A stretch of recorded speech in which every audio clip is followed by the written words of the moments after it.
ভারতের মনোবাসনা পূর্ণ হয়েছে, বাংলাদেশে ক্ষমতায় এসেছে বিএনপি। এরা যে ভয়ের রাজত্ব কায়েম করেছে, কিংবা এরা যে তাদের ভোট নাই যে জায়গায়, সে জায়গায়ও এরা যে একটা মবের রাজত্ব কায়েম করে শক্তি প্রদর্শন করে এসেছে, তার কারণ এদের পেছনে ছিল ইউনূস সরকার, তার কারণ এদের পেছনে ছিল প্রশাসন। এখন যখন প্রশাসন, সরকার, বিএনপির নেতাকর্মীরা জায়গায় জায়গায় মনে করেছেন যে তাদের সবার আগে কর্তব্য প্রথম রাতে বিড়াল মারা। খুব মন খারাপ না? মন একটু খারাপ হবার কথা। আমরা জানি এটা মানতে খুব কষ্ট হবে, কারণ যেখানে আমরা নিশ্চিত বিজয় দেখছিলাম, সেখানে যে কোনোভাবেই হোক, মেটিকুলাস ডিজাইন হোক আর ডিপ স্টেট হোক, একটা কিছু করে জামাতকে পিছিয়ে দেওয়া হয়েছে। বাংলাদেশে 12ই ফেব্রুয়ারি নির্বাচনের দিন সন্ধ্যা থেকেই সারা দেশ জুড়ে জাতীয় নাগরিক পার্টির তারকা তরুণ নেতারা, মানে যারা সারা দেশে পরিচিত, সার্জিস আলম, আক্তার হোসেন, হান্নান মাসুদের মতো নেতারা রীতিমতো নির্বাচন পরবর্তী ব্যাপক সহিংসতার অভিযোগ এনেছেন। কিন্তু বাংলাদেশের সংবাদ মাধ্যম, প্রশাসনকে তারা যেভাবে প্রশিক্ষিত করে তুলেছেন গত 18 মাসে, 2024-এর আগস্টের পর থেকে, যে কোনো সহিংসতার ব্যাপারে, এই সহিংসতা সত্য না মিথ্যা, সত্যিকার অর্থে এসব সহিংসতা ঘটেছে কিনা, নাকি এই তরুণ নেতারা আসলে নির্বাচনে তাদের জোট পরাজিত হওয়ার পর, কিংবা সার্জিস আলমের মতো যারা প্রবল প্রতিপত্তিশালী দোর্দণ্ড প্রতাপে এলাকায় সারা দেশে রাজত্ব করে বেরিয়েছেন পুরো 18 মাস জুড়ে, তারা যখন নির্বাচিত হতে পারেন নাই, সংসদ সদস্য পদ পান নাই, তখন এক ধরনের অনিরাপত্তা বোধ থেকে এ ধরনের অভিযোগ করছেন কিনা সেটা বোঝা খুবই মুশকিল। এবং এমনকি জাতীয় নাগরিক পার্টির যে মূল পাতা, সেখানেও খুব প্রমাণাদি পাওয়া যায় না। তবে জাতীয় নাগরিক পার্টির যে নির্বাচন পরিচালনা কমিটি, আসিফ মাহমুদ সজীব ভুঁইয়ার নেতৃত্বে, তারা প্রায় প্রতিদিন দিনে রাতে সংবাদ সম্মেলন করে বলছে যে বিএনপির নেতা কর্মীরা ব্যাপক হামলা চালাচ্ছেন সারা দেশ জুড়ে জাতীয় নাগরিক পার্টি এবং জামায়াতে ইসলামীর নেতা কর্মীদের উপর। এবং আসিফ মাহমুদ সজীব ভুঁইয়া, মনিরা শারমিন, জাতীয় নাগরিক পার্টির কয়েক দফায় তারা হুমকিও দিয়ে বসেছেন যে এসব কোনোভাবেই সহ্য করা হবে না, তারা নাকি রাজপথে ব্যাপক আন্দোলন গড়ে তুলে বিএনপিকে একটা শিক্ষা দিয়ে দেবেন। এখন বলা মুশকিল যে বিএনপি আসলে সারা দেশে 12 তারিখের পরপরই এই জাতীয় নাগরিক পার্টিকে পেটানো শুরু করলো কেন, কিংবা ভয় দেখানো শুরু করলো কেন। দেখেন, বিএনপি জামাত জোট সরকারের 2001 সালে ব্যাপক সংখ্যাগরিষ্ঠতায় বিজয়ের পর যে ভয়াবহ নির্বাচন পরবর্তী সহিংসতা সারা দেশ জুড়ে চলেছিল দীর্ঘ সময় ধরে, সে স্মৃতি যাদের মনে আছে তারা ভাবতেই পারেন যে বিএনপি এ দফায়ও এমন কাজে লিপ্ত হয়ে পড়লো কিনা। 18 মাসে উনারা যা করেছেন, আওয়ামী লীগের নেতাকর্মীদের বাড়ি বারবার গিয়ে ভেঙেছেন, মন্ত্রীদের বাড়ি তো ভেঙেছেনই, আগুন দিয়েছেন। 32 নাম্বার তো একটা জাতীয় ভাঙা ময়দানে পরিণত হয়েছে, যে যখন তখন যার যা মনে যাচ্ছে সে তখনই গিয়ে সেখানে আবার আরেক দফা ভাঙাভাঙি করে আসছে। আর সারা দেশে একেবারে দরিদ্র কর্মী সমর্থকের আওয়ামী লীগের বাড়িও অক্ষত রাখতে দেন নাই এই তরুণ নেতারা 2024-এর আগস্টের পর থেকে, এবং ক্রমাগত ভেঙেছেন। পুলিশ তাদের পক্ষে দাঁড়িয়েছে, ক্রমাগত ভেঙেছেন। একেবারে সরকারের শীর্ষ স্থানে বসা ব্যক্তি, প্রধান উপদেষ্টা, তিনি তাদের পক্ষে কথা বলেছেন। তিনি আন্তর্জাতিক সংবাদ মাধ্যমে সাক্ষাৎকার দিয়ে বলেছেন যে সব ক্ষোভের বহিঃপ্রকাশ ঘটছে। এবং তাদের যে সরকার এতদিন বসেছিল, সেই সরকারের যে প্রেস সচিব শফিকুল আলম, তার একটা কথা তো বিখ্যাত হয়ে গেছে। তিনি বলেছেন মবকে মব বলা যাবে না, প্রেসার গ্রুপ হিসেবে অভিহিত করতে হবে। এবং এই মব রাজত্বের সবচেয়ে বড় যে দুজন রাজা ছিলেন, হাসনাত আব্দুল্লাহ আর সার্জিস আলম, এখন হাসনাত আব্দুল্লাহ এমপি হয়ে গেছেন। তার বিপক্ষে বিএনপি যে এমপি পদপ্রার্থী দিয়েছিল, তার নমিনেশনই টেকে নাই। তার মনোনয়নপত্র বাতিল হয়ে যাওয়ার পর এক রকমের বিনা প্রতিদ্বন্দ্বিতায় হাসনাত আব্দুল্লাহ, মবরাজ হাসনাত, তিনি সংসদে যাওয়ার পথ পাকাপাকি করে ফেলেছেন। কিন্তু বেচারা সার্জিস, যাদের আসলে তো জানের ডরি হবার কথা, মাসের পর মাস ধরে বিএনপি, আওয়ামী লীগ সহ বাংলাদেশের সকল সেক্টরের একদল ব্যক্তিবর্গ বলে বেরিয়েছেন যে এদের যে কি দশা হবে যখন ক্ষমতা চলে যাবে। তো এহেন সার্জিস পঞ্চগড়ের নির্বাচনে হেরেছেন বিএনপি পদপ্রার্থীর কাছে। এখন তিনি কেঁদে কেঁদে এসে বলছেন যখন ফেসবুকে, যে একই অন্যায় জুলুম শুরু হয়েছে এবং এই জুলুমকারীদের বিরুদ্ধে ব্যবস্থা নিতে তিনি যখন রাজপথে দলে দলে নেমে আসার আহ্বান জানাচ্ছেন, এবং তিনি বলছেন ভয় পেলে চলবে না, সকলকে রাজপথে এবং তিনি বলছেন ভয় পেলে কিছুতেই চলবে না, সকলকে নাকি রাজপথে নেমে আসতে হবে, তখন দেখা যাচ্ছে যে তার স্ট্যাটাসের নিচে কিংবা তার এই দুর্দশার কথা যখন নানা জায়গায় ব্যক্তিরা শেয়ার করছেন, তখন ব্যাপক হাস্যরস, ঠাট্টা মশকরার সৃষ্টি হয়েছে। সবাই বলছেন যে ওষুধ তারা এতদিন প্রয়োগ করেছেন সাধারণ মানুষের উপর, সে ওষুধে এখন এদের বিষ কমে আসবে। এখন একটা বিরাট অংশের মানুষ মনে করছেন যে বিএনপি আসলে প্রথম রাতেই বিড়াল মারতে চেয়েছে।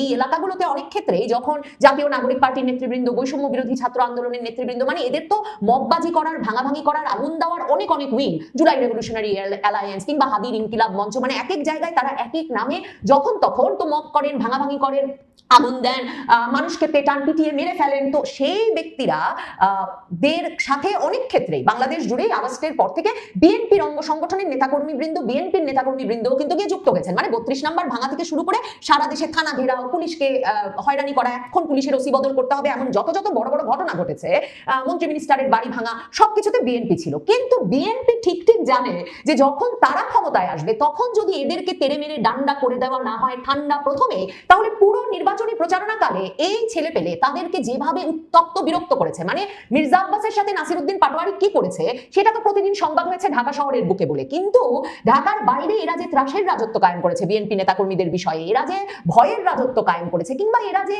তাদের ভোট নাই যে জায়গায়, সে জায়গায়ও এরা যে একটা মবের রাজত্ব কায়েম করে শক্তি প্রদর্শন করে এসেছে, তার কারণ এদের পেছনে ছিল ইউনূস সরকার, তার কারণ এদের পেছনে ছিল প্রশাসন। এখন যখন প্রশাসন, সরকার, বিএনপির নেতাকর্মীরা জায়গায় জায়গায় মনে করেছেন যে তাদের সবার আগে কর্তব্য প্রথম রাতে বিড়াল মারা, এনসিপি নেতৃবৃন্দ কর্মীদের বুঝিয়ে দেওয়া যে তাদের পেছনে আর কেউ নাই, তারা চাইলেই মার খেতে পারেন, তাদেরকে চাইলেই পেটানো যায়, চাইলেই তাদের বাড়িঘর ভাঙা যায়। কিন্তু কতটুকু পেটানো হচ্ছে, কতটুকু বাড়িঘর ভাঙা হচ্ছে, সেটা কিন্তু যেই নেতারা মূলত এইসব অভিযোগ এনেছেন, সার্জিস আলম, আক্তার হোসেন, হান্নান মাসুদ, কিংবা সংবাদ সম্মেলন করছেন আসিফ মাহমুদ সজীব ভুইয়া ঢাকায় বসে, তাদের কাছ থেকে সেটা তেমন ভাবে জানা যায় না।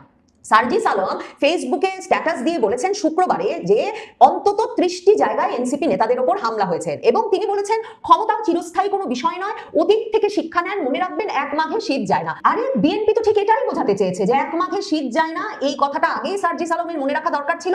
এই মাঘ শেষ হয়েছে, সার্জিস আলমের মাথার উপরে আর কোনো ছায়া নাই, এখন সার্জিস আলমকে নিজের নিরাপত্তা, নিজের জান নিজের বাঁচাতে হবে। সার্জিস আলম কিনা এরকম মগবাজ নেতা, তিনি তার ফেসবুকে লিখেছেন যে এখন পর্যন্ত পঞ্চগড় 1 আসনে প্রায় 30টির বেশি জায়গায় বিএনপি নেতাকর্মীরা আমাদের নেতাকর্মীদের উপর বাড়িঘরে, ব্যবসা প্রতিষ্ঠানে হামলা করেছে, হুমকি দিয়েছে, অনেকে পালিয়ে আছে। তিনি লিখেছেন বিএনপি কি এখনো পুরনো কায়দায় প্রতিহিংসার রাজনীতি করতে চায় কিনা সেটা বিএনপিকে স্পষ্ট করতে হবে। নোংরা রাজনৈতিক কালচারগুলোকে পরিবর্তন করে আমরা নতুন রাজনীতি করতে এসেছি। ভাবেন কি নতুন রাজনীতি করতে তারা এসেছে। মনে আছে আপনাদের এই হাসনাত, এই সার্জিস, তাদের বৈষম্য বিরোধী ছাত্র আন্দোলনের নেতারা 5ই ফেব্রুয়ারি, 5ই আগস্টের 6 মাস পর আরেক দফা যখন সারা দেশে 32 নম্বর সহ আওয়ামী লীগের নেতা কর্মী সমর্থকদের বাড়ি, ব্যবসা প্রতিষ্ঠান সব লুটপাট করছে, ভাঙছে, আগুন দিচ্ছে, তখন গাজীপুরে তারা যখন আওয়ামী লীগের মুক্তিযোদ্ধা মন্ত্রীর বাড়ি ভাঙতে গেল, তখন যখন সেখানে স্থানীয় জনগণ প্রতিরোধ গড়ে তুললো, এই হাসনাত, এই সার্জিস সোজা গিয়ে উপস্থিত হলো স্বরাষ্ট্র উপদেষ্টার বাড়ি ঘেরাও করতে, যে এখন তিনি যদি ব্যবস্থা না নেন তাহলে স্বরাষ্ট্র উপদেষ্টার এখনই পদত্যাগ করতে হবে, এবং তারা গিয়ে গাজীপুরের রাজপথ অবরোধ করলো। এরপর স্বরাষ্ট্র উপদেষ্টা কাঁপতে কাঁপতে যৌথ বাহিনীর অভিযান ঘোষণা করলেন, ডেভিল হান্ট। মনে পড়ে আপনাদের? এহেন সার্জিস আলমদের এখন আর কোনো স্বরাষ্ট্র উপদেষ্টা নাই, মানে ইউনূস সরকার এখনো ক্ষমতায়, কিন্তু তিনি জানিয়ে দিয়েছেন তার পক্ষে কোনো পাত্তা দেওয়া সম্ভব নয়। তবে ইউনূস সরকার কিন্তু অপেক্ষা করেছে 2 দিন, মানে ভারতের প্রধানমন্ত্রী মোদি, মার্কিন পররাষ্ট্রমন্ত্রী মার্কো রুবিও, পাকিস্তানের প্রধানমন্ত্রী শাহবাজ শরীফ, সবাই তারেক রহমানকে শুভেচ্ছা জানিয়ে ফেলেছেন বিজয়ী দল হিসেবে। কিন্তু ইউনূস দেখছিলেন যে এই সার্জিস, এই হাসনাত, এই নাহিদ ইসলাম, আসিফ মাহমুদদের পক্ষে কোনো ঝামেলা সৃষ্টি করে আসলে সম্ভব হয় কিনা, মানে ক্ষমতা পরিবর্তন, ক্ষমতা হস্তান্তরের বিষয়টাকে একটু ঝামেলার মধ্যে ফেলে দেওয়া।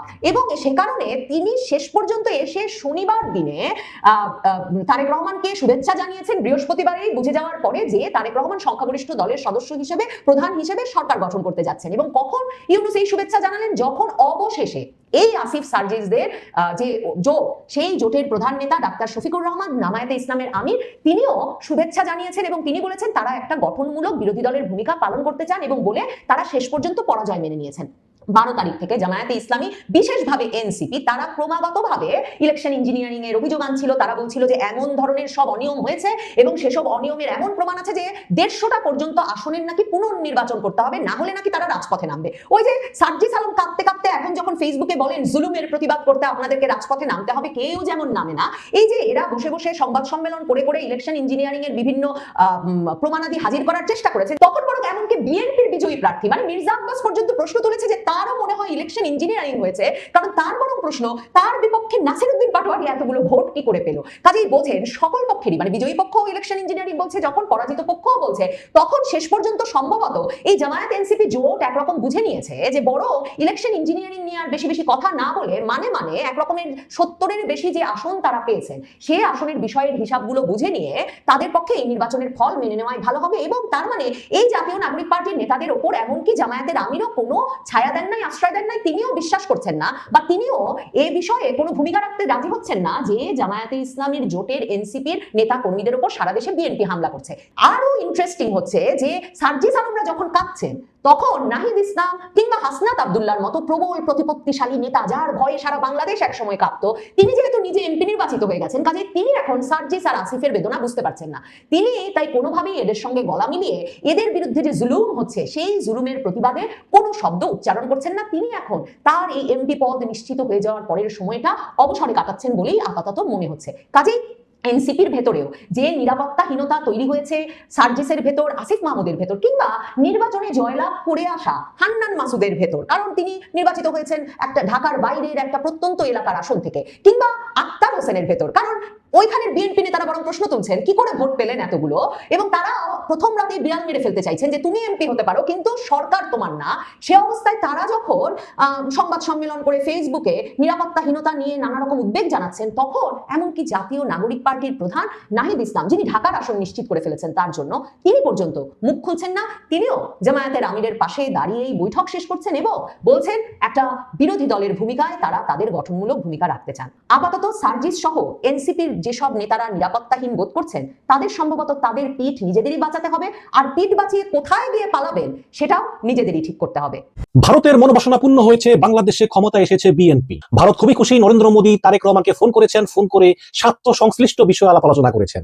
চারদিকে হই হই কাণ্ড, রই রই ব্যাপার, কিন্তু এর মধ্যেই হঠাৎ কেন ভারত চিন্তিত? ভারতের পছন্দের দল বাংলাদেশে ক্ষমতায় আসলো, ভারত তো খুশি হওয়ার কথা, কিন্তু সেই ভারত চিন্তিত। দফায় দফায় বৈঠক, দফায় দফায় আলোচনা, বিভিন্ন পত্রপত্রিকা খবর, এমনকি ভারতের পশ্চিমবঙ্গ বিজেপির যে অফিসিয়াল টুইটার পেজ, সেখানেও চরম সতর্কবার্তা। কেন এই সতর্কবার্তা? আমরা যদি একটু পশ্চিমবঙ্গ বিজেপির অফিসিয়াল টুইটার পেজটা একটু দেখি, এখানে লিখেছে the election results of Bangladesh should B A wake up call for Hindus in West Bengal. আমি একটু বাংলা তর্জমাটা পড়ে শোনাই। এখানে লিখেছে বাংলাদেশের নির্বাচনী ফলাফল ভারতের পশ্চিমবঙ্গের হিন্দুদের জন্য একটি সতর্ক সংকেত হওয়া উচিত, বিশেষ করে যেহেতু মমতা বন্দ্যোপাধ্যায় প্রশাসন সীমান্ত পেরিয়ে বাংলাদেশ থেকে ব্যাপক অবৈধ অনুপ্রবেশকে উৎসাহিত করেছে, সহায়তা করেছে। বাংলাদেশের সাতক্ষীরা থেকে রংপুর পর্যন্ত পশ্চিমবঙ্গ এবং আসামের দিকে মুখ করে থাকা বাংলাদেশের যে অঞ্চলগুলো আছে, এই সব অঞ্চলগুলোর ক্ষমতায় চলে এসেছে জামায়াত। সবগুলো আসনে জামায়াত নির্বাচিত হয়েছে। ভারত সংলগ্ন বেশ কয়েকটি জেলায় জামাত সমর্থিত বা ইসলামপন্থী শক্তিগুলো শক্তিশালীভাবে কাজ করতেছে।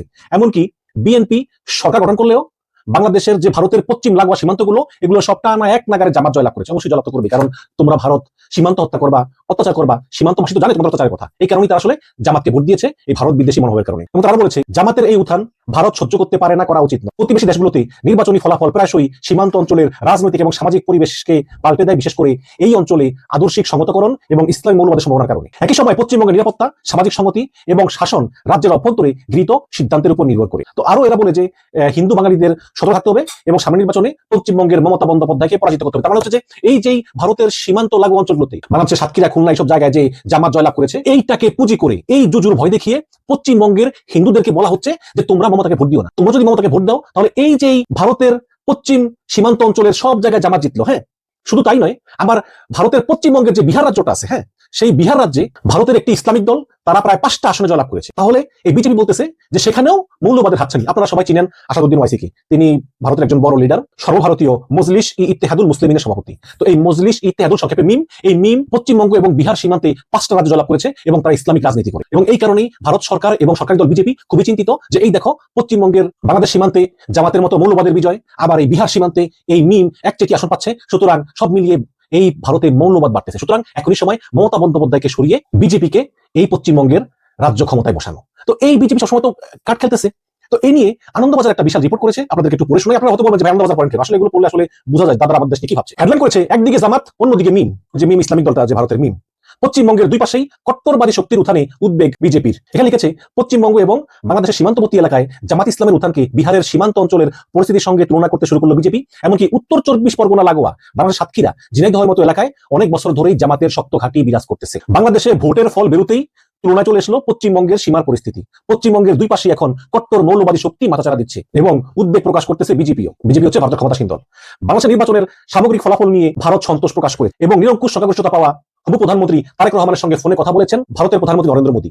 দুই দেশের মধ্যে সহযোগিতামূলক সম্পর্কের বার্তাও দিয়েছেন। কিন্তু তার পাশাপাশি বিজেপি নেতারা তুলে ধরেছেন যে পশ্চিমবঙ্গের সীমান্ত লাগু এলাকায় অধিকাংশ আসনে যেমন সাতক্ষীরা, খুলনা, ঝিনাইদহে কট্টরপন্থী জামাত ইসলামের জয়ের ছবি, এবং তারা ম্যাপে দেখিয়ে দিয়েছেন যে একদম কিভাবে ভারত লাগোয়া সীমান্ত দেশে প্রত্যেকটা আসনে জামাত ইসলাম জয়লাভ করেছে। এবং এই কারণেই ভারতের গুম হারাম তারা দফায় দফায় মিটিং করতেছেন, গোয়েন্দা সংস্থার সঙ্গে মিটিং করতেছেন, নিজেরা বিশ্লেষণ করতেছেন যে কেন আসলে এই সীমান্তবর্তী এলাকায় জামাত জিতে গেল এবং এর ফলে ভারতের প্রতি হুমকিটা কি হতে পারে। একই সঙ্গে তুলে ধরা হচ্ছে যে পশ্চিমবঙ্গ এবং বিহার সীমান্তে ভারতীয় যে কট্টরপন্থী ইসলামিক দল আছে মিম, যার সভাপতি আসাদুদ্দিন ওয়াইসি, সেই মিমেরও একচেটিয়া দাপট এবং একচেটিয়া জয়ের ছবি, এবং এতে ভারত গভীর চিন্তায় পড়েছে। তাদের মতে আসাদুদ্দিন ওয়াইসি প্রমাণ করেছেন যে বিহারের ওই এলাকায় তার দলের একটা স্থায়ী ভিত্তি তৈরি হয়ে গিয়েছে। দলটা ইসলামিক দলের স্থায়ী ভিত্তি বিহার এবং পশ্চিমবঙ্গের মাঝে সীমান্তে, খুব ভারতের ভিতরে, আবার পশ্চিমাঞ্চলে বাংলাদেশ সীমান্তেও জামাত ইসলামের উত্থান, এটা ভারত ভালোভাবে মেনে নিতে পারতেছে না এবং তারা অলরেডি দফায় দফায় মিটিং করতেছে এবং প্রয়োজনীয় ব্যবস্থা নেবে। বিজেপির এমপি এবং কেন্দ্রীয় মন্ত্রী সুকান্ত মজুমদার বলেছেন যে এই যে পশ্চিমবঙ্গের দুই পাশেই কট্টরপন্থী মৌলবাদী শক্তি, এক পাশে জামায়াত আর এক পাশে মিম, এখন বাংলাদেশের মৌলবাদী শক্তি উত্থানের কারণ আছে, কিন্তু আমাদের খুব ভারতের ভিতরেই ইসলামপন্থী মিমের যে উত্থান, এটাকে কোনো মতেই মেনে নেওয়া যায় না এবং এর জন্য মমতা বন্দ্যোপাধ্যায় দায়ী। ভারতের মানুষকে সচেতন হতে হবে। জাতীয় নিরাপত্তা বিষয়ে এই সব অঞ্চলে ভারতের আরো সক্রিয়তা বাড়ানো উচিত। ওদিকে আবার পশ্চিমবঙ্গ রাজ্য বিজেপি সভাপতি শ্রমিক ভট্টাচার্য বলেন যে আমরা চাইছি ভারতের সাধারণ জনগণ এই পরিস্থিতি দেখুক যে কিভাবে মৌলবাদ আমাদেরকে গ্রাস করতেছে, আমরা এই পরিস্থিতি রাজ্যের সামনে তুলে ধরবো। এরকম আরো অনেক বড় একটি খবর। তো আসলে বুঝাই যায় যে বিএনপির জয়লাভে আপাতত ভারত স্বস্তি পেলেও কিন্তু আরেক দিক দিয়ে তুমুল চিন্তায় আছে, কারণ এই পশ্চিমের লাগোয়া সীমান্ত ঘেঁষে একচেটিয়া জামাতের দাপট। যদিও আমি বিশ্বাস করি জামাত ভারতের ক্ষতি আমার কিছুই করবে না, বাট জুজুর ভয় এবং এই যে ভারতের রাজ্যগুলোতে যে নির্বাচন চলতেছে, এই নির্বাচন উপলক্ষে ভারতের জনগণকে জুজুর ভয় দেখিয়ে হিন্দুত্ববাদী বিজেপি তারা একচেটিয়া আধিপত্য কায়েম করতে চায়, একচেটিয়া জনগণের ভোট পেতে চায়, জনগণকে ভয় দেখায় যে তোমরা যদি আমাদেরকে ভোট না দাও তাহলে কিন্তু একদিকে জামাত আরেকদিকে মিম, টোটাল ভারতটাকেই মুসলমানরা গ্রাস করে নেবে। এদিকে আবার তারেক রহমানকে ফোন করেছে নরেন্দ্র মোদী, অনেক কথা হয়েছে এবং সেখানে আনন্দবাজার বলেছেন যে তারেক রহমানের সামনে 5টা চ্যালেঞ্জ। কি সেই চ্যালেঞ্জ আসলে আমরা একটু দেখে আসি। আনন্দবাজার বলতেছে যে তারেক রহমান হচ্ছেন পরবর্তী প্রধানমন্ত্রী, কিন্তু তারেক রহমান ক্ষমতায় বসলেও তার চলার পথ খুব একটা মসৃণ হবে না, তাকে 5টি চ্যালেঞ্জের মুখোমুখি হতে হবে। একটি হচ্ছে জনগণের আস্থা। আনন্দবাজার বলতেছে যে এই যেই প্রতিদিনই আইন শৃঙ্খলা পরিস্থিতি খারাপ হচ্ছে, নৃশংসতার খবর আসছে, হিন্দুদের উপর নির্যাতন হচ্ছে, তো এখন তারেক রহমান ক্ষমতা যাওয়ার পরে এই আইন শৃঙ্খলা পরিস্থিতি স্বাভাবিক ফিরিয়ে এনে জনগণের আস্থা অর্জন করাটাই হচ্ছে সবচেয়ে বড় চ্যালেঞ্জ। 2 নম্বর হচ্ছে আওয়ামী লীগের ভবিষ্যৎ। এখানে বারবার প্রশ্ন হচ্ছে যে আওয়ামী লীগকে বাদ দিয়ে এই নির্বাচনটা আসলে কতটুকু গ্রহণযোগ্য, কতটুকু যুক্তিযুক্ত। তারেক রহমান নিজে একাধিকবার বলেছেন যে তিনি কোনো রাজনৈতিক দল নিষিদ্ধ করার পক্ষপাতী না। সুতরাং সেই তারেক রহমান যখন প্রধানমন্ত্রী হচ্ছেন তখন তারেক রহমান আওয়ামী লীগকে আবার ফিরিয়ে আনবেন, সেটাই হচ্ছে প্রশ্ন। এবং যদি তারেক রহমান আওয়ামী লীগকে ফিরিয়ে আনতে চান, ওটা কি জামাত এনসিপি মেনে নিবে না, শুরু হবে সংঘাত। এই সমস্ত বিষয়ে তারেক রহমানকে খুব কৌশলী সিদ্ধান্ত নিতে হবে বলে আনন্দবাজার মনে করতেছেন। এবং আনন্দবাজার বলতেছে যে যেই ভারত বিরোধী শক্তি হাসিনাকে ক্ষমতাচ্যুত করেছিল তার নেপথ্যে ছিল জামায়াত। মানে এই যে 5ই আগস্টের যেই ছাত্র জনতার যে আন্দোলন, যার কারণে হাসিনা পালিয়ে গিয়েছিল, এটাকে আনন্দবাজার বলতেছে ভারত বিরোধী শক্তি। হ্যাঁ, ভারত নীতি, 3 নম্বর ভারত নীতি। তো এখানে বলেছেন যে হাসিনা ভারতে আশ্রয় নিয়েছেন, মানে ভারতে পালিয়ে গিয়েছেন, ইতিমধ্যে আদালতে তিনি মৃত্যুদণ্ডে দণ্ডিত হয়েছে। হাসিনাকে ফেরানোর জন্য ইউনূস ভারতকে একাধিক চিঠিও দিয়েছে, কিন্তু ভারত হাসিনাকে ফেরাবেন না। এখন যদি তারেক রহমান ক্ষমতা এসেও প্রধানমন্ত্রী হয়েও হাসিনাকে আবার ফেরত চায়, হাসিনাকে ফেরত চাওয়ার জন্য ভারতকে চাপ দেয়, তাহলে কিন্তু সম্পর্ক আবার খারাপ হয়ে যাবে। ওদিকে আবার ইউনূসের সঙ্গে পাকিস্তানের যে ঘনিষ্ঠতা, সেই ঘনিষ্ঠতা যদি আবার তারেক রহমান বজায় রাখে, সেটাও সমস্যা। সুতরাং ভারতের সঙ্গে তারেক রহমানের সম্পর্ক কি হবে সেটাও দেখার বিষয়। এটাও আসলে একটা চ্যালেঞ্জ তারেক রহমানের জন্য, কারণ বাংলাদেশে কিন্তু এন্টি ইন্ডিয়া সেন্টিমেন্টটা কিন্তু এখন এস্টাবলিশ। 4 নম্বর হচ্ছে জুলাই সনদ। আপনারা জানেন যে গণভোটে হ্যাঁ যুক্ত হয়েছে। এখন এই জুলাই সনদ বিএনপিকে পাস করতে হবে। এখানে বলা হয়েছে বাংলাদেশে একই ব্যক্তি এর সঙ্গে প্রধানমন্ত্রী এবং দলের প্রধান থাকতে পারবেন না।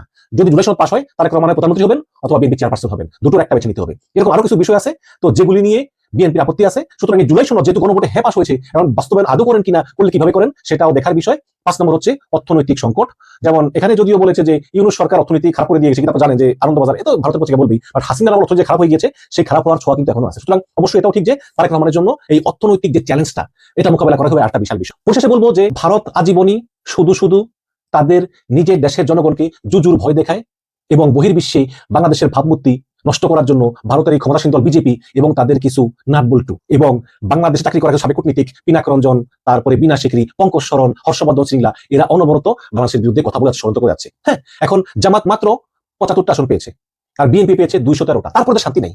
জামাত কেন ওই সীমান্তে লাগোয়া অঞ্চলে এই আসনগুলো পেল? ভাইরে, জামাত করবে কি? জামাত তো রাজনীতি করে। আপনার দেশে আক্রমণ করার বা আপনার দেশের বিরুদ্ধে ষড়যন্ত্র করার কোনো চিন্তা জামাতের নাই। আর যদি প্রমাণ থাকে, প্রমাণ সহ হাজির করেন, অবশ্যই বাংলাদেশ সরকার এটার ব্যবস্থা নিবে, তাই না? শুধু এভাবে এই পশ্চিমবঙ্গের রাজ্যসভা নির্বাচনকে কেন্দ্র করে শুধু পশ্চিমবঙ্গের জনগণকে জুজুর ভয় দেখানো হচ্ছে। তোমরা মমতাকে ভোট দিও না, তোমরা ভোট দাও আমাদেরকে। যদি মমতাকে ভোট দাও তাহলে এই ভারত, বাংলাদেশের জামাত ইসলাম আর ওদিকে মিমের আসাদুদ্দিন ওয়াইসি, তারা মিলে এই ভারতকে নিয়ে যাবে এবং ভারত হয়ে যাবে মুসলমানদের। এই ধরনের অলিক কল্পনা, আজগবি চিন্তা শুধু একমাত্র ভারতের কট্টর হিন্দুত্ববাদী দল বিজেপি। আমরা জানি এটা মানতে খুব কষ্ট হবে, কারণ যেখানে আমরা নিশ্চিত বিজয় দেখছিলাম, সেখানে যে কোনোভাবেই হোক, মেটিকুলাস ডিজাইন হোক আর ডিপ স্টেট হোক, একটা কিছু করে জামাতকে পিছিয়ে দেওয়া হয়েছে। এটা অনেকেই বলছেন, অনেকে বিশ্বাস করছেন। আমি সেই আলোচনা যেতে চাচ্ছি না, যেটা হয়ে গেছে সেটা হয়ে গেছে, সেটা নিয়ে আলোচনা করে কোনো লাভ নেই বন্ধুরা। কারণ অলরেডি আগামীকালকে গ্যাজেট হয়ে যাবে। গ্যাজেট হয়ে যাওয়ার পর কোনো আন্দোলন কোনো কিছু করে কোনো লাভ হবে না, যেটা হয়তো বুঝেছেন আমাদের আমির সাহেব, যার জন্য উনি সবকিছু মেনে নিয়েছেন। কিন্তু মেনে নেওয়ার পর যেটা আমরা আশা করেছিলাম যে যেহেতু উনি মেনে নিয়েছেন এবং যেহেতু জামাত কোনো রকম আন্দোলনে যাচ্ছে না, যেহেতু জামাত কোনো রকম মানে এটা নিয়ে কোনো প্রতিবাদ সুলভ কোনো আচরণ করছে না, তাহলে বিএনপি যে কাজগুলো করলো কালকে সারাটা দিন বাংলাদেশের বিভিন্ন গ্রামে গঞ্জে এর অফিস পুরানো, এর বাড়ি পুরানো, এর দোকান পুরানো, এগুলোকে ঠিক করেছে। এটা নিয়ে জামাতের যারা সাপোর্টার আছে তাদের মনে আরো দুঃখ যে আমরা যদি এখনই প্রথম দিন এই অবস্থা দেখি, 24 ঘন্টা পার হবার আগেই যদি এই অবস্থা দেখি, তাহলে তো আমাদের বলতেই হয় আমরা আগেই ভালো ছিলাম। এই শব্দটা যখন বলে না কেউ, তখন এই বুকটার মধ্যে লাগে, কিন্তু তাকেও কিছু প্রতিবাদ করবার মতো ভাষা পাই না। কারণ সে একটা জিনিস বোঝাতে চাইছে যে ঠিক আছে, বিএনপি 219টা সিট পেয়ে চূড়ান্তভাবে ফলাফল পাবার পর ওনারা সংখ্যাগরিষ্ঠতা পেয়েছে, তাদের তো একটু ঠান্ডা থাকবার কথা, তাই না? কিন্তু তারা কিন্তু এটি করে না। তারা 2001 সনেও সেম জিনিসটি করেছিল। আপনারা যদি অতীতের দিকে তাকান তাহলে দেখবেন 2001 সনে যখন বিএনপি বিজয় হয়েছিল, সেম কাণ্ডগুলো করেছিল। তখন তারা অত্যাচার করেছে আওয়ামী লীগের উপর। দেখুন, মানে কি বলবো, ঘটনার কি পরিক্রমা, রাজনীতিতে যে শেষ কথা নেই তার বড় প্রমাণ হলো 2001 সনে যে বিএনপি আওয়ামী লীগের উপর অত্যাচার করেছে, আজকে 2026 সনে সেই বিএনপি আওয়ামী লীগের বন্ধু হয়েছে। আপনারা দেখেছেন, সকালে একটা ভিডিওতে দেখিয়েছি, আওয়ামী লীগের অফিসে খুলে দিয়েছে। এই জন্যই বলেন কুড়িজনরা যে নির্বাচনে কোনো শেষ কথা নেই। তবে একটা কথা সবাইকে মনে রাখতে হবে, আগের দিন বাঘে খাইছে। মানে আগে আওয়ামী লীগ যেগুলো করে, যে অত্যাচার করে দেশকে শাসন করেছিল, যেভাবে নিষ্পেষিত করে রেখেছিল বাঙালিকে, সেটা আর এখন হবে না। আগের দিন বাঘে খাইছে, আগের দিন আর আসবে না। বিএনপি যদি এটা চালিয়ে যায় তাহলে সামনে যে দিনগুলো আসছে সেগুলো ভয়ঙ্কর হবে। জামাত যদি এখন পর্যন্ত কোনো প্রতিবাদ অফিসিয়ালি দেয়নি, কিন্তু যেভাবে বিভিন্ন ভার্চুয়াল মিডিয়াতে যে সমস্ত কন্টেন্ট আমরা দেখছি, সেটা ভয়াবহ চিত্র ফুটে উঠছে।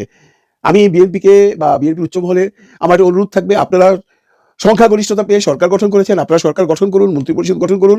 জামাত সেখানে যাচ্ছে বিরোধী দল হিসাবে, সুন্দরভাবে পার্লামেন্ট চালান। এবং আমরা বাংলাদেশের জনগণ অত্যন্ত আশাবাদী যে বাংলাদেশে এইবার যে পার্লামেন্টটা হবে, সেটা হবে বাংলাদেশের ইতিহাসে সবচেয়ে আকর্ষণীয় পার্লামেন্ট। কারণ ওখানে থাকবে হাসনাত আব্দুল্লাহ, ওখানে থাকবে নাইদ, ওখানে থাকবে আখতার হোসেন, ওখানে থাকবে হান্নান মাসুদ, ওখানে থাকবে ডক্টর শফিকুর রহমান, ওখানে থাকবে ডক্টর মোহাম্মদ তাহের। চালান না ভাই, দুই দল মিলে আপনারা সরকারি দলে আছেন, আপনারা সরকারি কাজ করেন, কোনো ভুলভ্রান্তি করে যদি কোনো কিছু ভুল করে ফেলেন, তাহলে জামাত ইসলাম বা বিরোধী দল সেটা ধরিয়ে দিবে। সুন্দর করে দেশটা চালান। আমরা তো সৌন্দর্য চাই, আমরা দেশটা ভালোভাবে চলে এইটাই চাই। আমি সকালের একটা কন্টেন্টও বলেছি, কে সরকারে আসলে আমাদের জানবার দরকার নেই। আমরা এমন একটা সরকার চাই যে সরকার লুটতরাজ করবে না, যে সরকার টাকা পাচার করবে না, যে সরকার আইন বিভাগে হস্তক্ষেপ করবে না, সরকারের দলীয় কর্মীরা কোথাও লুটপাট করবে না, চাঁদাবাজি করবে না। সেটা হোক বিএনপি, হোক আওয়ামী লীগ, হোক জাতীয় পার্টি, হোক জামাত। আমরা এটাই চাই ভাই, আমরা আর অন্য কিছু চাই না। বাংলাদেশের মানুষ এইটাই চায়। অনেক আশা করে আপনাদের ভোট দিয়েছে। আপনারা এমনিতে সরকার গঠন করতে যে সমস্ত কথাগুলো বাজারে আসছে, সেগুলো নিয়ে আমি আর নতুন করে বলতে চাই না। অনেকে বলছেন জামাত আরো 30টা-40টা সিট বেশি পেত। কি হতো ভাই, 40টা সিট যদি বেশি পেত তাও তো 151টা হতো না। সরকার তো বিএনপি গঠন করতো। তো করুক বিএনপি গঠন, আমাদের আমির সাহেব মেনে নিয়েছে, আমরাও মেনে নিলাম। এখন সুন্দর করে দেশ চালান, আমরা তো অন্য কিচ্ছু চাই না আপনাদের কাছে। দেখুন, অনেকেই বলছেন শিশির মনির কেন পাশ করলো না, অনেকেই বলছেন মামুনুল হক কেন পাশ করলো না, অনেকেই বলছেন নাসিরউদ্দিন পাটোয়ারি, সার্জিস আলম কেন পাশ করলো না, গোলাম পারওয়ার সাহেব আসলো না, এটা কেমন হলো। আমরা সেই আলোচনা নাইবা গেলাম, কে কেন আসলো না সেখানে না যেয়ে আমরা ওই জায়গায় যাই না। যারা আসেনি তাদের ক্রিয়াকর্মগুলো দেখেছেন, বলুন কেউ দেখেছেন? শিশির মনির সাহেব উনি ফেল করবার পর তার এলাকায় যিনি ওনার প্রতিদ্বন্দ্বী ছিলেন, তার বাড়িতে ফুল আর মিষ্টি নিয়ে গিয়ে তার নিজের হাতে মিষ্টি খাইয়েছেন শিশির মনির সাহেব। সার্জিস আলম পঞ্চগড়ে তার প্রতিদ্বন্দ্বীকে ব্যারিস্টার জমিরুদ্দিন সরকারের ছেলে যিনি পাস করেছেন, তাকে যে কংগ্রেচুলেশন জানিয়েছেন। আমরা তো এই রাজনীতি চাই ভাই। আমি বিএনপিকে বলছি, আপনারা এই রাজনীতি করুন না। দেখুন, ওরা হেরেছে আপনাদের কাছে, আপনাদের বাড়িতে আপনাদের দলের যে সংসদ সদস্য হয়েছে তার বাড়িতে ফুল মিষ্টি দিয়ে গেছে, তার বাড়িতে কংগ্রেচুলেশন জানিয়েছে। এই কালচারটা শুরু করুন না ভাই। তারেক রহমান সাহেব এত বছর বিদেশে ছিল, তারেক রহমান সাহেব এগুলো জানে। আপনি তারেক রহমান সাহেব, আপনি আপনার নেতাকর্মীদের এই ধরনের উদাহরণ তৈরি করতে বলুন যে তোমরা এমন কিছু করো যেটা নজির হয়ে থাকে। যেমনটি শিশির মনির আজকে সারাদিন সয়লাভ। আপনারা যদি ভার্চুয়াল মিডিয়াতে যান দেখবেন শিশির মনির কিভাবে তার প্রতিদ্বন্দ্বীকে মিষ্টি খাওয়াচ্ছে। আর শিশির মনিরের প্রতি কি ধরনের ভালোবাসা তার এলাকার লোকজনের জন্য, তার কন্টেন্টগুলো দেখলে বোঝা যায়। হাও হাও করে কাঁদছে মানুষ, কিন্তু শিশির মনির হাসছে। উনি মেনে নিয়েছেন, উনি বলেছেন এবার জিতে তো কি হয়েছে, আপনারা মন খারাপ করবেন না। আল্লাহ চাহে তো একসময় আমরা জিতবো। হ্যাঁ জিতবো বন্ধুরা, আমরা জিতবো, আমরা 100% জিতবো। আপনাদের মনে আছে কিনা জানি না, 2008 সনে আওয়ামী লীগ আর বিএনপি যখন ইলেকশন করেছিল, বিএনপি মাত্র 30টি সিট পেয়েছিল, সে 8 থেকে 26। এই ক বছরের ব্যবধানে বিএনপি আজকে 213 না 214 সিট পেয়েছে। নির্বাচন এমনটি হয়। আজকে জামাতের যে অবস্থা হয়েছে 84টা সিট পেয়েছে, তাতেই তো আমরা খুশি। যদি আপনি সেই সমস্ত মেটিকুলাস ডিজাইন আর অন্যগুলো ধান্দা বাদ দেন, আমরা যেটা পেয়েছি, জামাত এত সিটটা আগে কোনোদিন পায়নি। মানুষের ভালোবাসা ছিল। অনেকেই বলছেন না না মানুষের ভালোবাসা ছিল না, বাংলাদেশের মানুষ বেঈমান, ওরা ভোট দেয়নি। না ভাই, মানুষ ভোট দিয়েছে। তারপর কি হয়েছে? আবারও সেই আলোচনায় যেতে চাই না। এই আলোচনা করে কোনো লাভও হবে না। দ্যাট পার্ট ইজ গন, ওটা শেষ, ওটা মৃত হয়ে গেছে। এখন যেটা জীবিত আছে সেটা হলো বিএনপি 214 সিট পেয়েছে, জামাত 84টা পেয়েছে। যে জামাত এর আগে 18টার বেশি কোনো সিট পায়নি। তারপরে মানুষের ভালোবাসা তার কাছে ছিল, মানুষ ভালোবেসে তাকে ভোট দিয়েছে। বাকিগুলো কি হয়েছে, আসমানে উড়ে গিয়েছে না কি হয়েছে, সে আলোচনাটায় নাই বা গেলাম। কি হবে সেই আলোচনা করে? কিচ্ছু হবে না। কাজে আমাদেরকে সবকিছু মেনে নিতে হবে। আমরা মন খারাপ করবো না এই জন্য যে আমাদের সামনে আরো খুশির খবর আসছে। যেমনটি ধরুন, জুলাই সনদ পাস হয়ে গেল, বিএনপিও মেনে নিয়েছে। আজকে দেখলাম সালাউদ্দিন সাহেবের একটা বয়ান, ওনারা জুলাই সনদকে কার্যকর করবেন। জুলাই সনদ যদি কার্যকর হয় তাহলে পিআর পদ্ধতিতে আপার হাউস হবে। আপার হাউসে আনুপাতিক হারে সবারই সংসদ সদস্য যাবে। জামাতের 40% ভোট যদি পেয়ে থাকে, যেটা শুনেছি বোধহয় 40% পেয়েছে, আমি শিওর না, যদি হয়ে থাকে, যদি কেউ জেনে থাকে জানাবেন। যদি 40% হয়ে থাকে, 30 জন প্রতিনিধি তার যাবে। এনসিপি 3% ভোট পেয়েছে, এনসিপি 3 জন যাবে। তার মানে আপনারা যাদের জন্য মন খারাপ করছেন, নাসিরউদ্দিন পাটোয়ারি, সার্জিস আলম, শিশির মনির, গোলাম পারওয়ার সাহেব, ওনারা সবাই সংসদে যাবেন। তবে ওনারা নিম্ন কক্ষে না, উচ্চ কক্ষে যাবেন, যেখান থেকে সংসদ পরিচালনা করা হবে। যে কোনো আইন পাস করতে হলে উচ্চ কক্ষের পারমিশন লাগবে। সেখানে যাবে নাসিরউদ্দিন পাটোয়ারি, সেখানে যাবে সার্জিস আলম, সেখানে যাবে শিশির মনির, সেখানে যাবে গোলাম পারওয়ার সাহেব। এই মানুষগুলো যখন সংসদে যাবে, তখন সংসদের কি অবস্থাটা হবে একবার নিজের ইমাজিনেশনে ভাবুন। আমরা জিতেছি বন্ধুরা, আমরা জিতেছি, জামাত জিতেছে, কেউ মন খারাপ করবেন না। যেহেতু আমরা যারা প্রতিবাদী, আমাদের যারা মন খারাপ, অনেকে বলছেন ভাই এই এভিডেন্স শাটডাউন করে দেবো, হ্যান করুন ত্যান করুন, কোনো দরকার নেই। আমাদের যে মূল সংগঠনের মূল নেতা জনাব শফিকুর রহমান সাহেব যেহেতু বলেছেন, আমরা তাকে অনুসরণ করবো। আমরা জামাতকে ভালোবাসি, আর আপনারা যারা জামাতকে ভালোবাসেন, তাদের ভালোবাসা কি এক নিমিষে চলে যাবে? হ্যাঁ, দুঃখ পেয়েছেন আমি জানি, কিন্তু ভালোবেসে যান। সুখ একদিন আসবেই, এত তাড়াতাড়ি নাই আসলো, হয়তো এবার আসেনি, পরের বার আসবে, আসতে তো হবেই। জামাত যে স্টাইলে তার রাজনীতি চালিয়ে যাচ্ছে, এর পপুলারিটি দিন দিন বাড়বে, এর পপুলারিটি কমবে না। আপনারা দেখবেন এর পপুলারিটি কমবে না। যে মানুষটি একবার জামাতকে ভালোবেসেছে, সে জামাতকে ছেড়ে যাবে না, এর পপুলারিটি আরো বাড়বে। একদিন জামাত এই দেশে সরকার গঠন করবে, সেই দিনটা বেশি দূরে নয়। বিএনপি যদি সুন্দরভাবে 5 বছর চালাতে পারে, আর এই 5 বছর জামাত যে কি করবে জনগণের জন্য, সেটা আপনারা সামনে দেখতে পাবেন। যারা ইয়াং ভোটার আছেন, জেনজি, তারা দেখবেন এই 5 বছরে জামাত কোথায় চলে গেছে। বিএনপি যদি সে তার বর্তমান নীতির থেকে বাইরে না এসে শুধু 219টা সিট পেয়েছে বলে হ্যাডম নিয়ে বসে থাকে, তাহলে হয়তো বিএনপি 5 বছর থাকতে পারবে না। কিন্তু আমার বিশ্বাস বিএনপি সব সামলিয়ে ফেলবে। এই 2001 সালে এমনটি হয়েছিল, 2 দিন পর সবকিছু ঠান্ডা হয়ে গেছে। বিএনপি সামলিয়ে নেবে। তাদের উপর অত্যাচার হয়েছে, তারা আল্লাহর কাছে বিচার দিন, কোনো ঝামেলা যাবার দরকার নেই। কারণ আমরা কিন্তু আমাদের উচ্চ মহল থেকে কোনো সুনির্দিষ্ট হুকুম পাইনি যে কেউ তোমাকে আঘাত করলে তাকেও তুমি আঘাত করো। জামাত সেটা করে না। যারা করেছে তারা বুঝবে, তারা এসে ক্ষমা চাইবে। এবং বিএনপি, আমি রিকোয়েস্ট করছি বিএনপিকে, আপনারা কাউকে এই কথাটা বলবার সুযোগ দিয়েন না যে আগে আমরা ভালো ছিলাম। এই কথাটা বলবার সুযোগ দিয়েন না। আপনারা আপনাদের দলকে সামলান, আপনাদের নিচের লেভেলে যে কর্মীগুলো আছে তাদেরকে সামলান, একটা কড়া হুকুম জারি করেন।